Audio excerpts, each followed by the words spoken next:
जबत है truck truck बाण एत बाण देखि छानिया हो पड़ा पुलिस अंपक्षे जनबसती मध्य बारूदर पहाड़ देखि लोकों मध्य आतंक खेली जाइछि।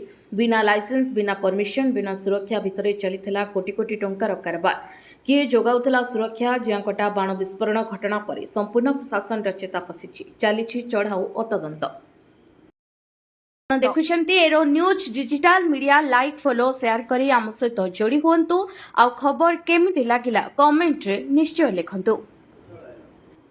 पुराणाकटक बजार निकटस्थ जियाकटा ग्राम में रविवार दिन एक बाण गोदाम रे विस्फोरण घटिबा फल जनकर मृत्यु होइतबा बेले 12 जण गुरुतर आहत होई पड़िथिले।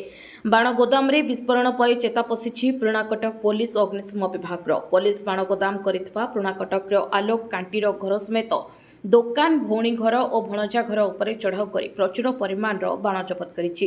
दीर्घ 20 ରୁ 25 वर्ष हेब आलोक कांटी बाण व्यवसाय करू आसुथवा नै एबे चर्चा हेउछि।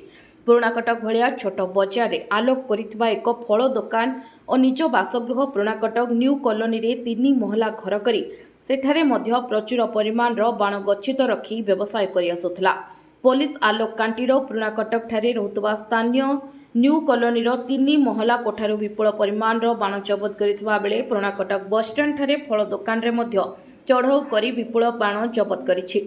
पुलिस कॉलेज छक ठारे थिबा भणजार चा दोकान और जेनासाई ठारे भौणी घरे मध्य चढ़ाऊ करिथिला। अग्निशम बाहिनी द्वारा पानी मरा जाई 10टी ट्रक रे शह शह पेटी बाण जबत करी बौद्ध रिजर्व कार्यालय को पठा जाइथिला। एपटे अभियुक्त जनक विस्फोरण पर फेरार हो जाइछि। अभियुक्त को धरिबाकू पुलिस पक्षरु बलांगीर समेत विभिन्न स्थान रे चढ़ाऊ जारी रखा जाइतबा नै बौद्ध आरक्षी अधीक्षक राहुल गोयल सूचना दैछन्ति।